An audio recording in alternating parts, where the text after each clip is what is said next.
ಮನೆಗೆ ಹೋಗಾಕ ನಮ್ಮ ಮಮ್ಮಿ ಕೆಲ್ಸಕ್ಕೆ ಹೋಗ್ಯಾರ ಒಂದೂವರೆ ಆತ್ರಿ ಸರ್ ಟೈಮ್ ದಿನ ಹಿಂಗಾಗತ್ತೆ ನಮ್ಮ ಇಲ್ರಿ ಇವತ್ತು ಒಂದು ದಿವಸ ಹಿಂಗಾಗೈತ್ರಿ 3 ಜನ ಅಡಿಗೆ ಮಾಡಿ ಕಳಿಸ್ಬೇಕ್ರಿ ಹೌದಾ ಈಗ ಅಡಿಗೆ ಮಾಡಿ ಯಾರು ನಮ್ಮ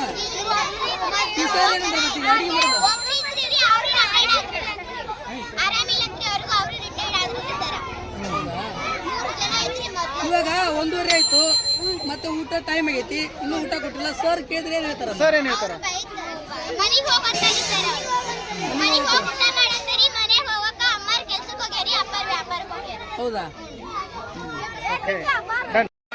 ಬಿಸಿ ಊಟ ಕೊಟ್ಟಿಲ್ರಿ ನಮ್ಗೆ ಈಗಾಗಲೇ 1:30 ಈಗಾಗಲೇ 1:30 ನಮ್ಗಿನ್ನು ಬಿಸಿ ಊಟ ಕೊಟ್ಟಿಲ್ರಿ 3 ಬರ್ತಿದಾರ ಅಡಿಗೆಕರ ಇಬ್ರು ರಿಟೈರ್ಡ್ ಆಗ್ಯಾರ ಒಬ್ರಿದ್ರಿ ಅವ್ರು ಬಿಟ್ರಿ ರಜಾ ಹಾಕ್ಯಾರಿ ಅದಕ್ಕೆ ನಮ್ಗೆ ಹೊಟ್ಟೆ ಹಸ್ತೈತ್ರಿ ಈಗ ಯಾರು ಇಲ್ರಿ ನೋಡ್ರಿ ಮನಿಗ್ ಹೋಗು ಅಂತಾರ್ರಿ ನಮ್ಗೆ ಹೊಟ್ಟೆ ಹಸ್ತೈತ್ರಿ ಎಲ್ಲಾ ಹುಡ್ರು ಉಪವಾಸ ಅದೇವ್ರಿ ಈಗ ನಾವ್ 6ನೇ ಟೋಟಲ್ ಎಷ್ಟು ಹುಡ್ರಿ ನಿಮ್ ತಲೆಗೆ 408 ಮಂದಿ ಇದ್ರಿ ದಿನ ಹಿಂಗಾಗುತ್ತೋ ಇವತ್ತಾಗೈತಿ ದಿನ ಎಷ್ಟು ಜನ ಬರ್ತಿದ್ರ ಅಡಿಗೆ ಮಾಡಕ್ಕ ದಿನ ಒಬ್ರು ಒಂದಕ್ಕ 3 ಬರ್ತಿದ್ರಿ ಇಬ್ರು ರಿಟೈರ್ಡ್ ಆದ್ರಿ ಒಬ್ಬೊಬ್ರು ಬರಂಗಿದ್ರಿ ಅವ್ರು ಬರ್ತಿದ್ರ ಇವತ್ತು ಅವರು ಬಂದಿಲ್ಲ ಇವತ್ತು ಅವರು ಬಂದಿಲ್ಲ 1:30 ಆದ್ರೆ ಊಟ ಕೊಟ್ಟಿಲ್ಲ ಸರ್ ಏನಂತಾರ ಮತ್ತೆ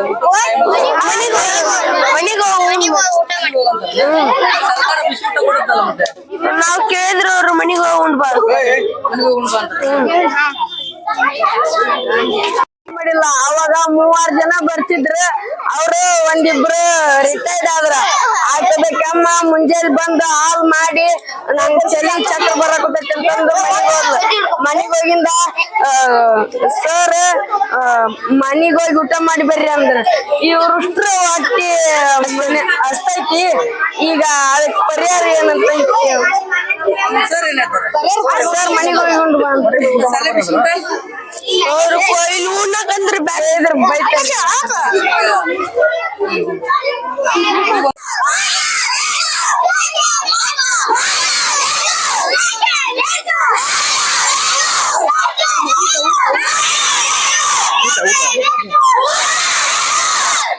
ಬೇಕೇ ಬೇಕು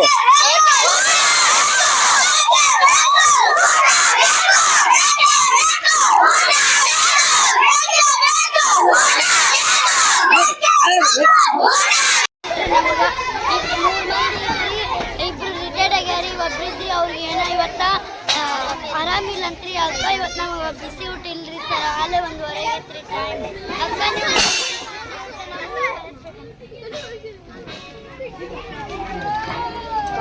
ಬರದೂರಿನಲ್ಲಿ ಬಿಸಿ ಊಟವನ್ನು ಸಮಯಕ್ಕೆ ಸರಿಯಾಗಿ ತಯಾರು ಮಾಡಿದ್ದಿಲ್ಲ. ಬೆಳಗ್ಗೆ SDMC ಅವರು ಊರಿನ ಪ್ರಮುಖರು ದೂರವಾಣಿ ಮೂಲಕ ಸಂಪರ್ಕಿಸಿದಾಗ ನಾವು ಬೇರೆ ಶಾಲೆಯಿಂದ ಅಡುಗೆಯವ್ರನ್ನ ಕಳಿಸ್ತೀವಿ ಅಂತ ಹೇಳಿದಾಗ ಇಲ್ಲ ಅದು ಬೇಡ, ನಮಗೆ ಶಾಶ್ವತವಾಗಿ ಅಡುಗೆಯವ್ರ ನೇಮಕಾತಿ ಆಗಬೇಕು, ಭಾಳ ದಿನದಿಂದ ಸುಮಾರು 2 ತಿಂಗಳಿಂದ ನೆನೆಗುದಿಗೆ ಬಿದ್ದೈತಿ, ನಮ್ಗೆ ಪರ್ಮನೆಂಟಾಗಿ ಅಡುಗೆಯವ್ರು ಬೇಕಾಗೈತಿ ಅಂತೇಳಿ ಹೇಳಿದರು. ಅದಕ್ಕೆ ಈ ಸಂದರ್ಭದಲ್ಲಿ ಸಹಾಯಕ ನಿರ್ದೇಶಕರು ಬಿಸಿ ಊಟದ ಸಹಾಯಕ ನಿರ್ದೇಶಕರಾಗಿರ್ತಕ್ಕಂಥ ವಿಭೂತಿ ಸರ್ ಅವರು ಈ ಶಾಲೆಗೆ ಬಂದು ಅಡುಗೆಯವರ ನೇಮಕಾತಿ ಪತ್ರಗಳನ್ನು ತಾತ್ಕಾಲಿಕವಾಗಿ ಅಡುಗೆಯವರ ನೇಮಕಾತಿ ಪತ್ರಗಳನ್ನು ನೀಡೋದ್ರ ಮೂಲಕ ಇಲ್ಲಿ ಏನು ಸಮಸ್ಯೆ ಇತ್ತು ಆ ಸಮಸ್ಯೆಯನ್ನು ಬಗೆಹರಿಸಿದ್ದಾರೆ. ಬಹುಶಃ ಇದು ಮೊದಲೇ ಆಗಬೇಕಾಗಿತ್ತು ಅನ್ನೋದು ನಮ್ಮ ಅಭಿಪ್ರಾಯ. ಆದರೆ ಇದಕ್ಕೆ ಊರಿನವ್ರ ಸಹಕಾರ, ಪಂಚಾಯತಿಯವ್ರ ಸಹಕಾರ, ಇವರೆಲ್ಲರೂ ನೇಮಕಾತಿ ಪ್ರಕ್ರಿಯೆಯನ್ನು ಮಾಡಿಕೊಡ್ಬೇಕಾಗಿದ್ದ ಜವಾಬ್ದಾರಿ ಅವ್ರಿಗಿರ್ತದೆ. ಅವರೆಲ್ಲ ಪ್ರೊಸೆಸ್ಸನ್ನು ಮಾಡಿಕೊಟ್ಟಾಗ ತಾಲೂಕ್ ಪಂಚಾಯತಿಯಿಂದ ಅದಕ್ಕೆ ಅನುಮೋದನೆ ಕೊಡ್ತಕ್ಕಂಥದ್ದು ನಿಯಮ. ಬಹುಶಃ ಅದು ಎಲ್ಲೋ ವಿಳಂಬ ಆಗಿದ್ದಕ್ಕೆ ಇಲ್ಲಿ ಅಡುಗೆಯವ್ರ ನೇಮಕಾತಿ ಆಗಿಲ್ಲ. ಈಗ ಪಂಚಾಯತಿ ಬಾಡಿ ಇರಲಾರ್ದಕ್ಕೆ ಆಡಳಿತಾಧಿಕಾರಿ ನೇಮಕಾತಿ ಆಗಿದ್ದಕ್ಕೆ ಆ ಆಡಳಿತಾಧಿಕಾರಿಗಳು ಈ ಆದೇಶಕ್ಕೆ ತರಾವಿಗೆ ಸಹಿ ಮಾಡಲಾರ್ದಕ್ಕೆ ಇದು ವಿಳಂಬ ಆಗೈತಿ ಅಂತೇಳಿ ಗಮನಕ್ಕೆ ಬಂತು. ಆ ಹಿನ್ನೆಲೆಯೊಳಗೆ ಮೊನ್ನೆ ಕಾರ್ಯನಿರ್ವಾಹಕ ಅಧಿಕಾರಿಗಳು ತಾಲೂಕ್ ಪಂಚಾಯತ್ ಮುಂಡ್ರಿಗಿಯವರು ತಾತ್ಕಾಲಿಕವಾಗಿ ಅಡುಗೆಯವ್ರನ್ನ ನೇಮಕಾತಿ ಆದೇಶವನ್ನು ನೀಡಿರಿ ಅಂತೇಳಿ ಸಹಾಯಕ ನಿರ್ದೇಶಕರಿಗೆ ಸೂಚಿಸಿದ ಹಿನ್ನೆಲೆಯಲ್ಲಿ ಅವರು ಬಂದು ಇಲ್ಲಿ ಅಡುಗೆಯವ್ರ ನೇಮಕಾತಿ ಆದೇಶವನ್ನು ನೀಡಿದ್ದಾರೆ.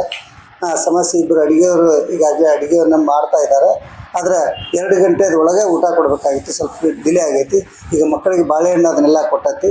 ಈಗ ಪಲಾವ್ ರೆಡಿ ಆಗಿದೆ, ಮಕ್ಕಳಿಗೆ ಪಲಾವನ್ನು ಈಗ ಬಡಿಸ್ತಕ್ಕಂಥ ವ್ಯವಸ್ಥೆಯನ್ನು ಮಾಡಿದ್ದೇವೆ. ಮುಂದಿನ ದಿನಮಾನಗಳಲ್ಲಿ ಈಗಾಗದಾಗ ನೀವು ಸಮಸ್ಯೆಗಳಿದ್ದಾಗ ಲಿಖಿತವಾಗಿ ನಮ್ಮ ಕಚೇರಿಗೆ ನೀವು ಪತ್ರವನ್ನು ಬರೆದು ಪತ್ರದ ಮೂಲಕ ನೀವು ಮಾಡಿದಾಗ ನಾವು ಸಮಸ್ಯೆಯನ್ನು ಬಗೆಹರಿಸಲಿಕ್ಕೆ ಸಾಧ್ಯತೆ ಇತ್ತು. ನಿಮಗೆ ಊಟವನ್ನು ನಿಲ್ಲಿಸೋದು ಮಕ್ಕಳ ಹಿತದೃಷ್ಟಿಯಿಂದ, ಮಕ್ಕಳ ಆರೋಗ್ಯದ ಹಿತದೃಷ್ಟಿಯಿಂದ ಅದು ತಪ್ಪು. ಹಾಗಾಗಲಾರ್ದಂಗೆ ಇನ್ನೊಂದ್ಸಲ ನಾವು ಸಹಿತ ಅದನ್ನು ಸರಿಪಡಿಸತಕ್ಕಂಥ ವ್ಯವಸ್ಥೆ. ಏನು ಹೇಳಲಿಕ್ಕೆ ಇಷ್ಟಪಡ್ತೀನಿ ಅಂದರೆ, ಕಾನೂನಿನ ನೇಮಕಾತಿ ಅಡಿಯಲ್ಲಿ ಏನು ನಮ್ಮ SOP ನಿಯಮ ಪಾಲನೆ ಮತ್ತು 2003ರ MDM ಕಾಯ್ದೆ ಅನುಸಾರ ನಮ್ಮ ಅಡುಗೆದ ಸಿಬ್ಬಂದಿಯವರಿಗೆ ಈ ಊರಿನ ಬಡ ಹೆಣ್ಣು ಮಕ್ಕಳು, ಆರ್ಥಿಕವಾಗಿ ಹಿಂದುಳಿದಿರತಕ್ಕಂಥ ಹೆಣ್ಣು ಮಕ್ಕಳು, ಅದರಲ್ಲಿ ವಿಶೇಷವಾಗಿ ವಿಧವೆಯರಿಗೆ ಆದ್ಯತೆಯ ಮೇರೆಗೆ ಅಡುಗೆ ಕಾರ್ಯಕ್ಕೆ ನೇಮಕ ಮಾಡಿಕೊಳ್ಳಬೇಕೆಂದು ರೋಸ್ಟರ್ ಆಧಾರದ ಮೇಲೆ ನಾವು ಅವಕಾಶವನ್ನು ಕಲ್ಪಿಸಿಕೊಟ್ಟಿದ್ದೆವು. ಅದರ ಪಂಚಾಯಿತಿ PDO ಮತ್ತು ಗ್ರಾಮ ಪಂಚಾಯತಿ ಅಧ್ಯಕ್ಷರ ವಿಳಂಬ ನೀತಿ ಹಿನ್ನೆಲೆಯಲ್ಲಿ ನಮ್ಮ ತಾಲೂಕಾ ಪಂಚಾಯತಿ ಕಾರ್ಯಾಲಯದ ಮೂಲಕ ಅವರಿಗೆ ಸಾವಕಾಶ ನೋಟಿಸನ್ನು ನೀಡಲಾಗಿದೆ. ಈಗಾಗಲೇ ನೀಡಿದ ಒಂದು 15 ದಿವಸ ನಂತರ ಕೂಡ ನಾವೇ ಖುದ್ದಾಗಿ ಮಾನ್ಯ EO ಸಾಹೇಬರ ಪರವಾಗಿ ನಾನೇ ಕೂಡ ಖುದ್ದಾಗಿ ಆ ಆಯ್ಕೆಯ ಸಮಿತಿಯಲ್ಲಿ ಹೋಗಿ ದಾಖಲಾತಿಗಳನ್ನು ಪರಿಶೀಲಿಸಿ ಅದರಲ್ಲಿ ಅರ್ಹ ಇರುವ ವ್ಯಕ್ತಿಗಳ ಅರ್ಜಿಗಳನ್ನು ಪರಿಶೀಲಿಸಿದಾಗ ಶ್ರೀಮತಿ ಗೌರಿಪುರ ಮೇಡಮ್ ಅವರು ಮತ್ತು ಶ್ರೀಮತಿ ಶೈನಾಜ್ ಮಾಳಿಕೊಪ್ಪ ಅವರು ಆಯ್ಕೆ ಆಗಿದ್ದನ್ನು ತಕ್ಷಣವೇ EO ಕಚೇರಿಗೆ ಕಳಿಸಿ ಕಾರ್ಯಾಲಯಕ್ಕೆ ಕಳಿಸಿ ಆ ಆದೇಶ ಪತ್ರ ಕಳಿಸ್ಕೊಳ್ಳಿಕ್ಕೆ ನಾವು ಆದೇಶ ಕೊಟ್ಟಿದ್ವಿ. ಅದು ಗ್ರಾಮ ಪಂಚಾಯತ್ ಅಧ್ಯಕ್ಷರು ಇಲ್ಲದ ಕಾರಣಕ್ಕಾಗಿ ಆಡಳಿತ ಅಧಿಕಾರಿಗಳು ಬೇರೆ ಬೇರೆ ಕೆಲಸದ ಒತ್ತಡದಲ್ಲಿ ಸಹಿ ಆಗಲಾರ್ದಕ್ಕೆ ಈಗ ಟರಾವು ಮತ್ತು ಆದೇಶಗಳನ್ನು ಕಳಿಸ್ಕೊಡ್ತೀವಿ. ಇದು ಒಂದು 15 ದಿವಸದಲ್ಲಿ ಕಳಿಸಿಕೊಳ್ಳಿಕ್ಕೆ ಹೇಳಿದ್ದೀವಿ. 15 ದಿವಸದ ತಡವಾಗಿರೋದ್ರಿಂದ ಇವತ್ತು ತಕ್ಷಣವೇ ಕಳಿಸಿಕೊಡ್ಲಿಕ್ಕೆ ಹೇಳಿದ್ದಾರೆ. ಆದಾಗ್ಯೂ ತಕ್ಷಣ ನಮ್ಮ EO ಸಾಹೇಬರ ಅನುಮತಿ ಮೇರೆಗೆ ತಾತ್ಕಾಲಿಕವಾಗಿ ಆದೇಶ ಪತ್ರಗಳನ್ನು ನೀಡಿ ಇವತ್ತು ಅಡಿಗೆ ಕೇಂದ್ರವನ್ನು ಪ್ರಾರಂಭಿಸ್ತೀವಿ ಸರ್.